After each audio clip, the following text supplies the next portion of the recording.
What's going on, guys? Welcome back to another episode of eXplain, another week where we engage the culture from a biblical perspective in a manner which glorifies God. And today we are going to be looking at a post from someone named Karen Pryor. You may or may not have heard of her before, and we're going to be talking about someone you may have heard of, Billy Graham. And specifically something that Billy Graham did one time, something that he instituted, him and a couple of his friends. It's known more commonly now as the Billy Graham rule. I think back in the day, it was referred to as the Modesto Manifesto. I don't even know if I pronounced that correctly, but that's how they referred to it. Basically, in order to give you a little bit of context, what the Billy Graham rule is basically Billy Graham. No matter what your thoughts are on Billy Graham was a traveling evangelist, and he would travel around all over the place, and sometimes he would have his wife with him. Possibly even a lot of the time, he would have his wife with him. And when his wife was with him, then this rule wouldn't take effect. But basically what the rule was if Billy Graham was without his wife, he had a group of a couple of guys that he would call and be around. And he would have those guys basically follow him around and be with him. And he wouldn't go into the same room, for example, as another woman that was not his wife, alone with her, unless he had one of these three guys with him. Then, of course, by definition, he would not be alone. Of course, then if his wife was with him, of course, he would be able to go into the room with the other woman.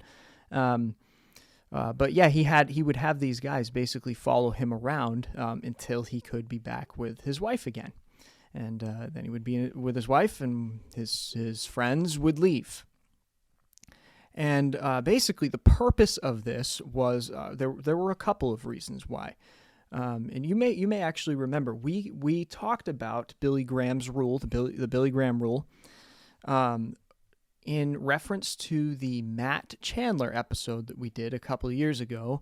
Matt Chandler was involved in some stuff where, it really wasn't clear what he was doing, what he was up to, whether his motives were good or not. I mean, we're not going to go off judging his motives or anything like that. And even when I think his elders investigated the issue at his church, not a ton of that information really came out. A lot of it was internal, part of the internal investigation with the elders. So anyway, we did bring it up. You may remember we brought this Billy Graham rule up at the time because part of the issue with Matt Chandler was private text messages with a woman that was not his wife. And of course, when the text messages were looked over, it was like, potentially there could have been some things that were not good. Maybe not. There's a lot of unknowns in that case. And that's kind of how we approached it at the time too. There were a lot of unknowns in that case. But anyway, I'm just saying, you may remember that we brought up this rule at that point, the Billy Graham rule. So one of the purposes of the Billy Graham rule is basically to protect people from accusations against them from other people. And when I talk about accusations in this context, I'm talking about false accusations. We'll get to true accusations in a second. But false accusations against someone of misconduct, specifically, maybe inappropriate or adulterous behavior. Those types of accusations can ruin someone's ministry. They can ruin their life. False accusations are no joke. They're no joke. And so what Billy Graham would do to guard against that, to guard against even the fact that, the potential thought that someone might bring up a false accusation against him, was he kept these guys around so that if someone ever brought up an accusation against him, those people could stand up and say, no, I was with him at that time of day, and he did not do that. Things like that. This also, of course, guards you against the wickedness of your own sin nature. Of course, we don't want to rule that part of it out. Like, of course, it's important to have, people around you that keep you accountable, and people with you to keep you accountable, so that if you do, if you're tempted to go in a direction that you shouldn't go, those people are there to reel you in. And just the fact that there would be someone else in the room at all times would make it pretty hard for him to do anything scandalous. So that was that was part of the reasoning, I think, behind the Billy Graham rule when it was first instituted. And there are a lot of people around today, including myself, that think that is still a very, very good rule to live by. Personally, I see nothing wrong with it. But there are people that do see things wrong with it. And so that's what we're here to talk about today, okay? So we're going to look at 2 posts. Again, I promised we would get into Karen Pryor. We're going to get into that in a minute. This first post comes from someone who goes on Twitter by the handle of Jane for Truth.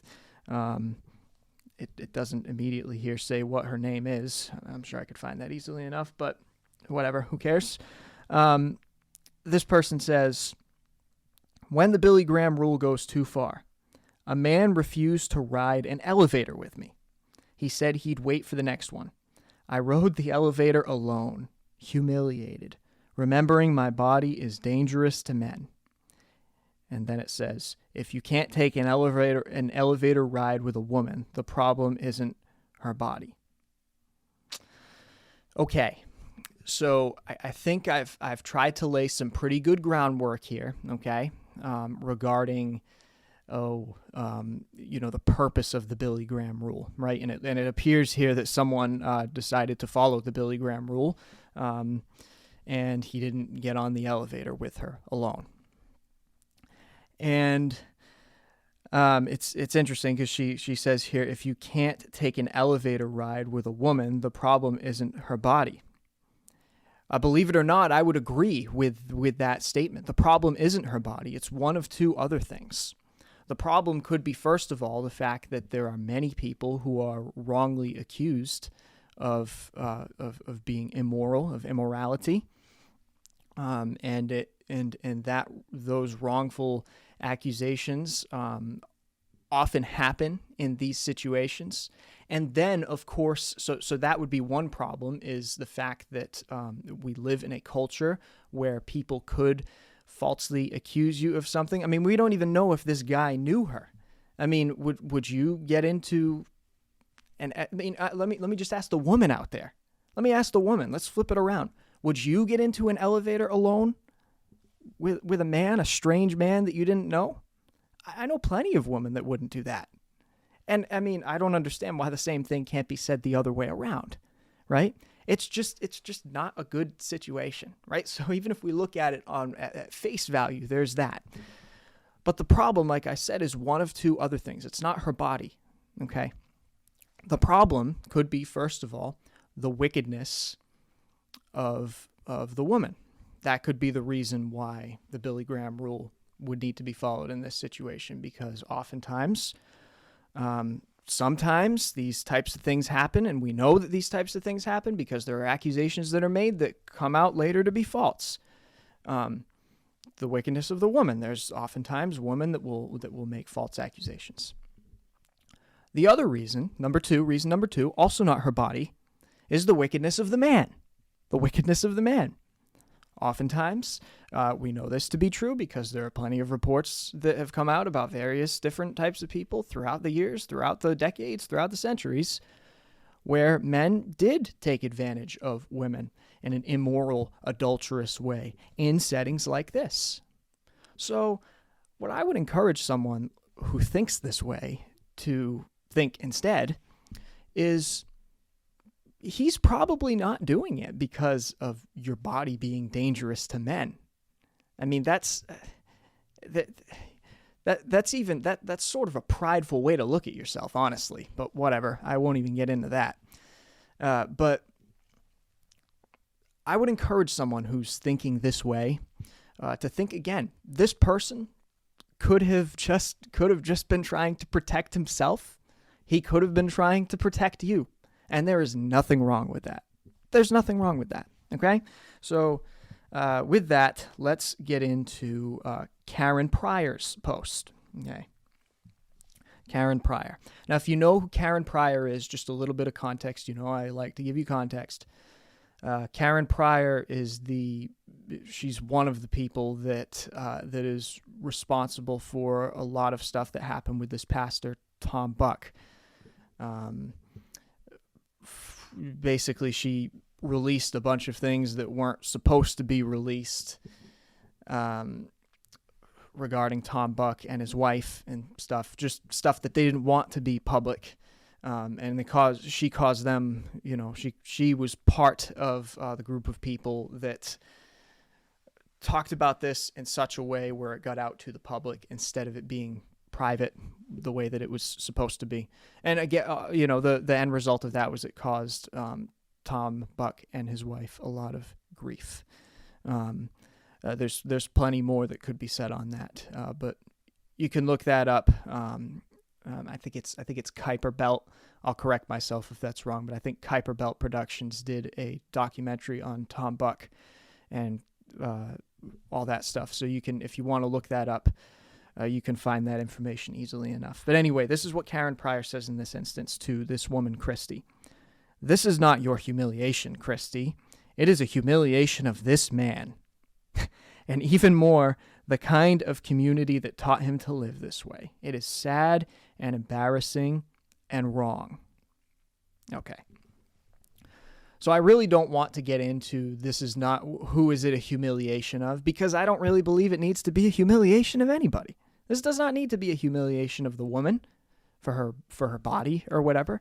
This does not have to be a humiliation of the man for, I guess maybe what she's getting at is like lack of self-control or something to that effect. It doesn't have to be either one of those. So I'm not even going to get into that because this doesn't have to be a humiliation of anybody. And I guarantee you that 99 times out of 100, if a man or a woman follows the Billy Graham rule with someone of the opposite sex, that's not what they're trying to do. They're not trying to humiliate you. They're not. Most people, especially Christians, are not just going around trying to humiliate each other. Hate to break it to you. I want to focus, though, on what she said even more. This is a humiliation of the kind of community that taught him to live this way, because that gets after the Billy Graham rule, right? That gets after what this guy inherited, and you know his desire to live in a certain way, potentially based off of stuff he's been taught, right? And I want to get into what I would say is a defense of the Billy Graham rule, because I believe that the Billy Graham rule in pretty much every context, can't really think of a context where I wouldn't think it would apply. I think it works. I think it's good. And if you listen to the way that I defined the Billy Graham rule at the beginning, the way I understand it, I think you would agree with me. But anyway, let's get into a defense of the Billy Graham rule. So let's look at 1 Timothy chapter 3, verses 2 and 3, first of all. It says this: "An overseer then must be above reproach, the husband of one wife, temperate, prudent, respectable, hospitable, able to teach, not addicted to wine or pugnacious, but gentle, peaceable, free from the love of money." Let's focus on that first line. An overseer must be above reproach. Above reproach, okay? And so whether getting into an elevator with someone of the opposite sex who's not, who you don't know, who's not married to you, who's, nothing, right? Whether getting into an elevator alone with that person, whether nothing comes of that, right? Whether nothing comes of that or whether something comes of that.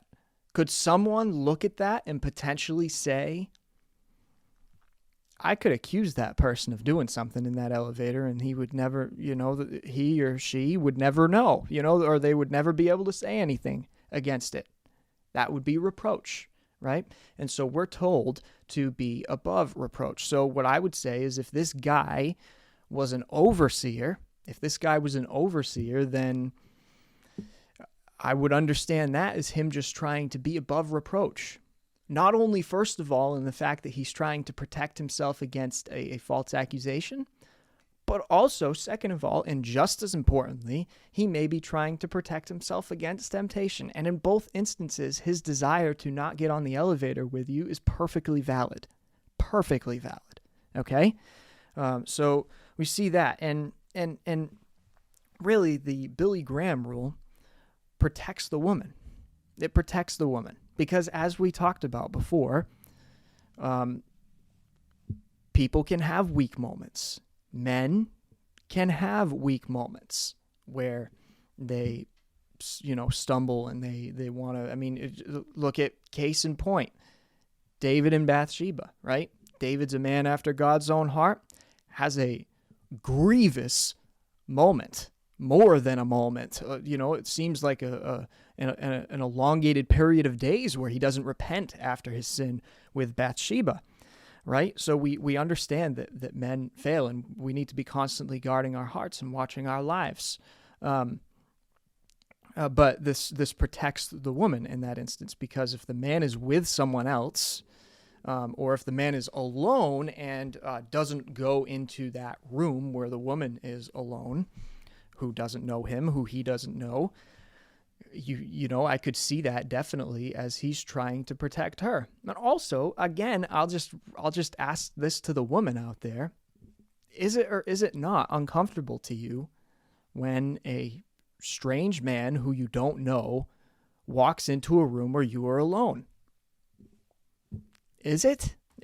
In the same sense, I would say oftentimes that if I am alone, if I were, just imagining hypothetically for a second, if I was in that situation where I could get in an elevator alone with a woman who I don't know, I wouldn't do it. I would do the same exact thing that this guy did. All right. So because even if the man can control himself, right? Because of course, the inference being made here by the first woman is that, men just can't control themselves. Men just can't control themselves, right? And oftentimes she's right. Oftentimes men can't control themselves, to our shame, to the shame of men. There are far too many men who can't control themselves, right? That's wrong. That's wicked. Let that be said. However, even if the man can control himself, how do you know that the woman can? How do you know that the woman can? Because there's plenty of women out there who can't control themselves either, right? And how do you know, first of all, that she can control herself? Second of all, how do you know that she won't accuse you, right? You don't know. And in this culture where there are accusations that come out all the time, to varying degrees of truth and falsehood, I would encourage men to follow this rule. 1 Timothy 3:2-3 says that the overseer must be above reproach. And that's really what this comes down to. And that's why I can defend what the guy did in this situation, right? And the Billy Graham rule values the woman and protects the man. It values the woman and protects the man. And what do I mean by that? Well, the woman, if she is married, she belongs to another man. She belongs to another man, and that other man belongs to her. And because of that, to value her would be to get away from any situation where she could accuse you or where you could do something wrong. So again, I can see why the guy wouldn't get on the elevator.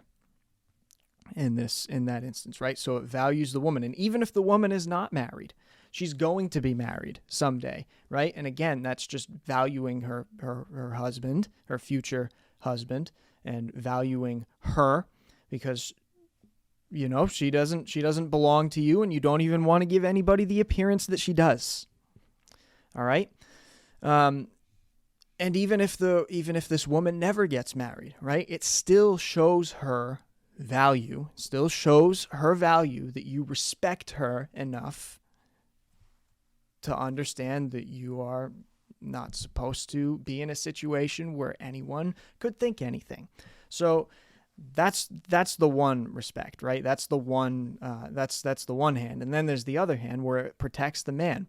Again, we live in a culture where there are false accusations, and that's just the reality. It's just the reality, okay? And you can't get away from that. You can't get away from that because you have plenty of instances where accusations have come out and then they've been proven false, okay? The Me Too movement, like a lot of the things that came out of that had to be investigated, right? And what was found a lot of times when some of that stuff was investigated, that some of it turned out to be false. So we know that false accusations happen. And I just wanted to bring this up. There's a guy, I brought him up a couple weeks ago, I think, Dusty Devers. He's a senator, I think, in Oklahoma. He's a Christian in a government position in Oklahoma, and he basically introduced a bill that I have a sneaky suspicion won't pass. I wish it would, but it probably won't. Where it's basically the false accusation bill, all right? And of course, I'm not going to be completely technical with my wording here, but essentially it's if someone accuses someone of something, and that accusation turns out to be false, then the accuser, rather than the accused, gets the penalty that the accused person was going to get, right? So let's say let's just boil it down to like domestic terms, right? So I accuse my brother of stealing my ice cream. And the penalty for that is 1 day in prison, right? I'm just making things up, okay? If this law were to be put into effect, the idea would basically be I falsely accuse him of stealing my ice cream, so and it's found out to be false. So instead of him getting the 1 day in jail, I get the 1 day in jail, right? So this is just an example. And that is a very fair law. It's a very fair rule. Like I can't see a situation where that's not fair, whether it's men accusing women, women accusing men, which both of those things happen, and it being false, or men accusing men of beating each other up, women accusing women of beating each other up, like things like that. Those things all happen, and this would apply in those instances as well. I can't see a way that that's not just. However, of course, there are so many people that came out of the woodwork on that bill and gave all these different reasons why. Oh, well, it's not a good bill because of this. It's not a good bill because of this. When in reality, if we really want to see, truth happen, right? If we really want to see truth come forward, then we would like this, right? And so what I have to say is, until a bill like that gets passed, until a bill like that exists, I think you need to keep to the Billy Graham rule, whether you're a man or a woman, because it guards you against false accusations. And apparently we are a country that likes false accusations because we don't want to put into play rules that stop false accusations from happening, right? Or that at least curb them from happening, because they'll still happen. People are still sinful. And that's why I think that even after, if a law like that were ever to be passed, even after that, I think there's a place for the Billy Graham rule still, right? So I think that the Billy Graham rule is something that needs to still happen. And I think that Billy Graham's heart was completely in the right place to put that into play. And I think he was trying to protect his his reputation of being above reproach, his witness as a Christian, and his relationships with his wife, with his family, with his kids, with like that's what I think that he was trying to do there. One final passage that I'll leave you with. It's from 1 Peter chapter 3, verses 16 and 17. And keep a good conscience, so that in the thing which you are slandered, those who revile your good behavior in Christ will be put to shame. For it is better, if God should will it so, that you suffer for doing what is right, rather than for doing what is wrong. And I'm not making the claim here today that someone saying something like what this woman today said is suffering for the guy that didn't get in the elevator. I'm not making that claim, but I want to focus on verse 16. In the thing which you are slandered, those who revile your good behavior in Christ will be put to shame. Okay.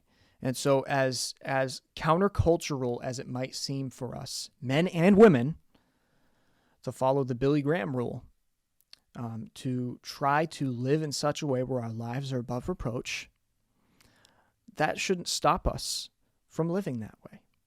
Let them revile us. Let them revile us. In the end, they'll be put to shame. All right?